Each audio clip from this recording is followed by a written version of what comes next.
What's going on, everybody? Look, I'm just gonna get right into it. We all know why you're here, right? You want to know how to embarrass people with Mad Maggie in season 12. Don't worry, your boy got you covered.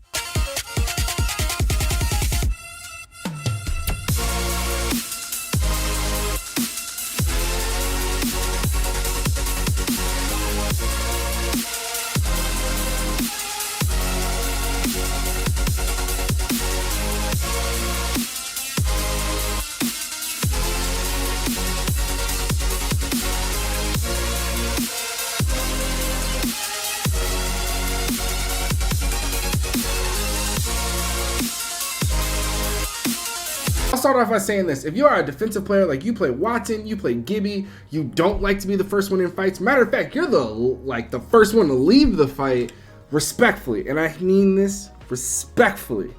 Leave the video. But before you go, subscribe, like, and comment, and let me know what legend you want me to make a quick guide about, and I promise you I will see you in that video. Now, if you are still here, that means you are an aggressive player. You love to go and you love to get the highlights, or you're looking to become an aggressive player.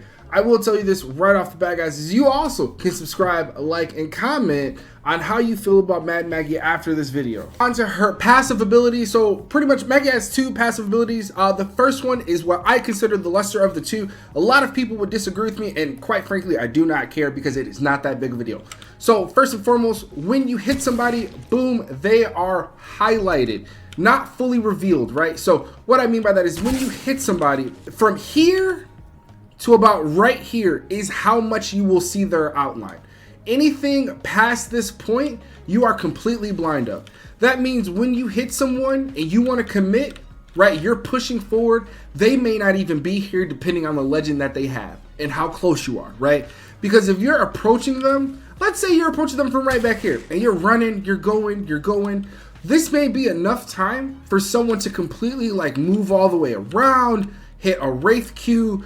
You don't know what is even behind here. So you could commit to pushing this and their whole team is right there, right? So it's not like you're playing Bloodhound, Crypto, or Seer where you will get multiple seconds of valuable information. Guys, proceed with caution when approaching off of the passive. On top of that, the same individual cannot be re-highlighted for about 5 to 6 seconds. So if you are chasing somebody down and you're hitting them, the moment they duck behind cover, like let's say they jump and they crawl over something, they could easily just ghost you. And you won't know where they went because the highlighting won't remain permanent. It's very brief. So again, it's not that big of a deal. Please do not rely on it to push people. Now, the second ability that she has for her passive is as long as you are holding a shotgun, it allows you to run at full speed as if your gun is holstered. Again, that is if it is holstered. So if I'm sprinting and I'm running up a hill, I can have my massive out and run at the same speed still. This is really good for approaching fights or rounding corners where you may not hear anybody or someone may just jump out at you. You are going to be paired to meet anyone's energy and just start shooting. My personal favorite, because it's really funny to beat people in gunfights, is when I can strafe in their face faster than what they can to me, right? So just as a comparison, look how slow I'm moving back and forth. You see that movement? It's very sluggish, whereas here, oh man, I'm quick, I'm all over the place. I can quickly like run, reposition.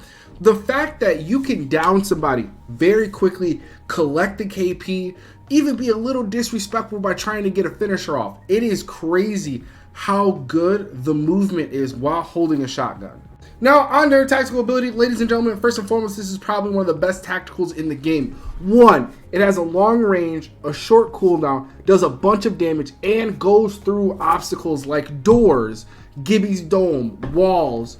This is really, really good if you are in a close range fight and there is cover in between the both of you. So if you guys are like ducking back and forth, what I like to do is just go on this other side of the wall, shoot my tactical at an angle, and then force them to one side to fight me. Now, this tactical does do 160 damage. Now, unless your opponent is having some kind of mental collapse because you're just a cracked Maggie player and they're panicking, they're not going to sit there for the entire 160 damage. However, because you do damage them, if you haven't hit them already, they will be briefly highlighted. So it is going to be really good for you to track where they are about to go, because of your tactical, will give you the room, and you'll probably be approaching from a distance. So if they get hit by it, you can easily hit the corner and see where they're going. Now, ladies and gentlemen, the last ability that she has is her Wrecking Ball, which is really cool. A great ability to aggress onto the enemies. She throws it out and it leaves behind these speed boost pads, which you can actually follow the Wrecking Ball. Now, once the Wrecking Ball collides with someone or it hits an obstacle and explodes, if anything is in the vicinity, it is stunned and then pushed out. Now, I really like to use this to third-party individuals. You can also use it for little things like just kind of moving around the map quickly. It does have a really short cooldown, and the speed boost pass lasts till your ult gets around 70%, or if you have gold helmet, it's 84%. Now, you can use this in Gibby domes, inside buildings. The stun effect is really, really helpful, because if I hit someone and I'm hitting these speed boost pads along the way, I can easily catch somebody off guard before they know to heal or pop a shield battery. It's really, really good to fully aggress on someone. Now, if you have a 3-stack that you play with all the time and you guys have some really good synergy, I would recommend, if you guys are looking for a full-on aggressive comp, I'd recommend legends like Bloodhound, Crypto, Octane, Fuse, Revenant. Those legends are going to, one, they can give you some very valuable information, or they can just assist you with pushing the enemies down, whether it's with the Crypto EMP, the Octane Pad, the Fuse Ultimate, the Bloodhound Skids, like anything that they can offer you would help you immensely. Now, if you want to run more of a balanced team comp, I would recommend Gibby and Valkyrie, just because those are still 2 of the strongest legends in the game, and they could really use the help of a legend just like Maggie. Now, my closing thoughts on Maggie, everyone, is that she's a very balanced legend. I don't think she is OP whatsoever. I think a lot of people that will complain about her her tactical, her passive, it's just people that really can't deal with it, and those are the individuals that will kind of have those moments where they don't exactly know what's fully going on, and they were going to end up back at the home screen anyway, even if you weren't playing Mad Maggie, right? Do I feel that Mad Maggie is going to be a meta-shifting legend? No. I think she's going to be similar to Ashe, where Ashe just really complements already what's going on. I think Maggie, depending on the rank you're at, or even if you are in competitive play, it's really going to depend all on that in-game circle, right? If you have a lot of the circle where it's very open, or it's cluttered with buildings, or you see that there's 5-6 Gibby domes, right, which is very common to see in Diamond Masters and Predator lobbies, or in the AGLS, her tactical is going to be very, very broken. Otherwise, if from what I'm predicting the meta will be, which is going to be a lot more cryptos, right, which that means there's not going to be a lot of Gibbies, she's not really going to have a purpose. If I had to put her on a tier list, just because I know how she can stomp in low ranks and still do really well the higher you go, I would put her at a solid A tier, honestly. And I do feel like she's very worth the investment, and I personally have been enjoying playing her a lot.